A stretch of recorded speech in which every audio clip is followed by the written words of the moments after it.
شب رنگی کی نچھاور تھی کہ جس نے. دراصل مسئلہ یوں ہے کہ حضور علیہ السلام نے ہر اس عورت پر کہ جو مردانہ واضح اختیار کرے اس پہ لعنت فرمائی ہے، اسی طرح ہر مرد پر بھی لعنت فرمائی ہے. تو حضرت عائشہ رضی اللہ تبارک و تعالی عنہا کے پاس ایک خاتون نے آ کے عرض کی کہ ایک عورت کے بارے میں تذکرہ کیا کہ جو مردانہ جوتے پہنا کرتی تھی، تو ام المومنین نے فرمایا کہ حضور علیہ السلام نے لعنت فرمائی ہے مردانی عورت پر، یعنی کہ وہ عورت کے جو مردانہ جوتے چپل میں پیر ڈالے یعنی پہنے اس کو، یا پھر ان کے کپڑوں کو استعمال کرے.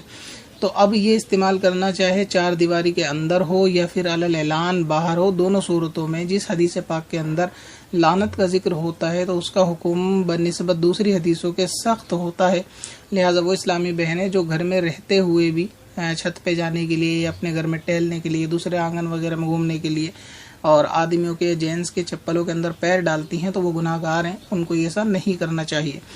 تو اسی طریقے سے گھر کے اندر ایک چیز اور ہوتی ہے، اکثر سردیوں میں یہ سویٹر وغیرہ ڈال لیا، جو بھی آدمی کا کپڑا ہاتھ میں آیا عورت گھر کا کام کرتے وقت پہن لیتی ہیں، اور گرمیوں میں کیا ہوتا ہے کہ ٹی شرٹ وغیرہ پہن لیتی ہیں. تو وہی تصور کرتی ہیں کہ شاید یہ چار دیواری کے اندر ہے، لہٰذا جس حدیث پاک میں لعنت فرما دی گئی ہے جو ناجائز اور حرام ہے تو وہ چار دیواریوں کے اندر بھی ناجائز رہے گا.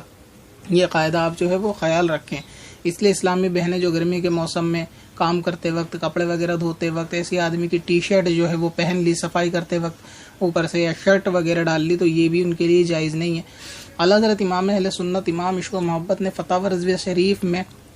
اس حدیث پاک کے تحت فرمایا ہے کہ یہ جو واضح بنانے کا حکم ہے یہ صرف لباس میں نہیں بلکہ مرد عورت کسی بھی طریقے سے کپڑے میں، لباس میں، شکل میں، صورت میں، بول چال میں، اپنے لہجے میں بھی اگر وہ مشابہت رکھتی ہے تو ایسی صورت میں یہ حدیث پاک کے تحت ہی ہے. تو اس لیے اگر مردانہ جوتے پہنے گی تو بھی اس کے لیے یہی حکم ہے. آگے اعلیٰ حضرت امام اہل سنت سے اونچی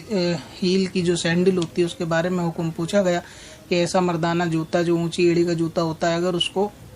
عورت پہنے تو کیا حکم ہے؟ تو یہی بات حکم ارشاد فرمایا کہ جائز نہیں ہے. اب یہ ایک جو سینڈل چلی ہیں خواتین کی، جو لیڈیز سینڈل ہی ہیں اونچی ایڑی کی ہوں یا کوئی سی بھی، اگر وہ معروف خواتین ہی کے لیے ہیں، عورت ہی کی سینڈل ہے تو ان کو عورت استعمال کر سکتی ہے اگرچہ اونچی ایڑی کی ہو. اور اسی لیے اگر مرد کی جو جوتے چپل ہیں اور وہ مرد کے لیے ہیں تو ان کو مرد استعمال کر سکتے ہیں. تو اسلامی بہنیں اگر اونچی ہیل کی جوتا پہنیں گی اور وہ جوتی عورت ہی کے لیے تو اس کو پہن سکتی ہیں، اس کی ممانعت نہیں ہے، جبکہ وہ عرف میں بھی، دیکھنے میں بھی اور اس کی بناوٹ بھی جو ہے وہ زنانہ ہی ہو کہ وہ عورت کے لیے، اس کو مرد استعمال نہ کرتا ہو. ورنہ یہ کہ اس کے مرد کے کپڑے استعمال کرنے سے، جوتا استعمال کرنے سے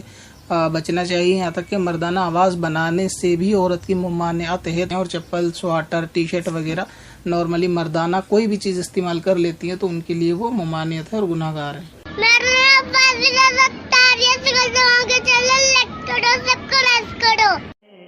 پتھر میں حسن لالے پرن